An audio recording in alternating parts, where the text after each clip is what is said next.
All right, joining us now is retired Tulsa Police Officer and the founder of DC Project Women for Gun Rights, Dianna Muller. Dianna, it's good to see you. I want to get your reaction there to what Congressman Nadler had to say.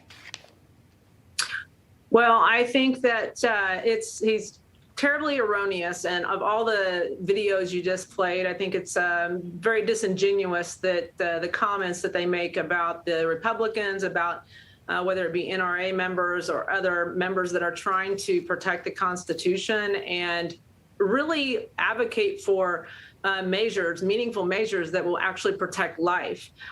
We have gone through decades of these policies, of these gun control policies that they continue to push. If you look at cities like Detroit, you look at cities like St. Louis, Chicago, all of these cities have adopted this utopia of gun control, and it's evidence-based that they do not work. So common sense to me, we hear a lot about common sense gun control. Common sense to me is that the cities that are plagued with violence would adopt the laws of the cities that aren't plagued with violence, as opposed to vice versa. Yeah, that's a great point you make.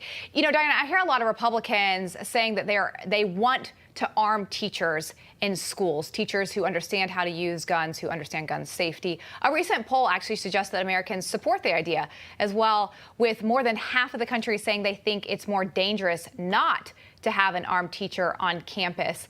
When I think about this, at first, on its face, it sounds great. But then when we talk about the kind of teachers that are in some of these schools around the country, we talk about these woke teachers teaching critical race theory, and people are concerned with what their kids are learning from their teachers. Are these the kind of people that should be carrying guns? Well, as an advocate for the Second Amendment, I'll tell you that the Second Amendment and the right to protect yourself is for everyone, regardless of your politics. So if a teacher is prepared and capable and the school district is allowing it, I definitely advocate, whether you're woke or not woke, to be able to defend yourself and defend the kids in those classrooms. So many organizations are now coming out in support of federal ban on assault rifles. The Philadelphia Eagles actually put out a statement calling for exactly that. And they are also holding a gun buyback event with city police at their stadium. I mean, if you're going to speak up on gun violence in the city, is it the right move to have people like this, a football team, coming out and handling it this way? Well, I would encourage them to get educated. First of all, let's look at our rifles. Of the over 40,000 gun-related homicide or gun-related deaths, because 2/3 of those are suicides. But of those, I forgot where I was going with that, 40,000 number.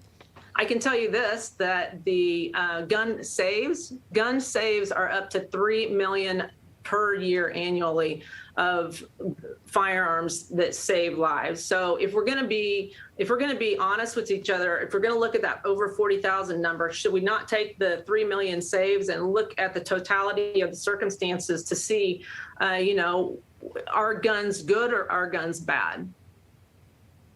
When I think about what's happening around the country and what's happening with the message that we're hearing from Democrats, they're really demonizing people who support the Second Amendment. But I will say it's really difficult when you see our children being shot in schools, when you see what happened in Buffalo. And it seems like almost every day now we're hearing about some mass shooting or some shooting, even in Oklahoma just this week again. So do Republicans have a strong enough message? Obviously, protecting the Second Amendment is at the base of all of this. But do you think that there is enough of a unified message around what they're willing to concede and where people can come together to have this conversation and just saying, no, we're not going to have these talks, we support the Second Amendment? Should there be a stronger unified message around what they're willing to talk about? Well, I think we can all agree that we all want to be safe in our communities and we want to protect our children. It's just, it's not whether we should be giving up or talking about the Second Amendment alone. Yes, that's important. But these bills, the bill, this Protect Your Children Act, is is more of the same, that it hasn't effectively protected anybody in these liberal cities that I've named before. So what we are pushing back on is that we want meaningful reform in schools. I testified about this time last year, and in that committee, and I mentioned that, they know how to protect things. They know how to protect themselves. And what they did was they built a wall and they put people with guns all the way around their building. So for them to say, for the White House to say that they're not interested in hardening schools as targets is pretty disgusting. Well, a conversation that will continue, of course, next week as we see the House and the Senate try to legislate gun reforms. Dianna Muller, thanks for being here with us tonight. Thank you for having me.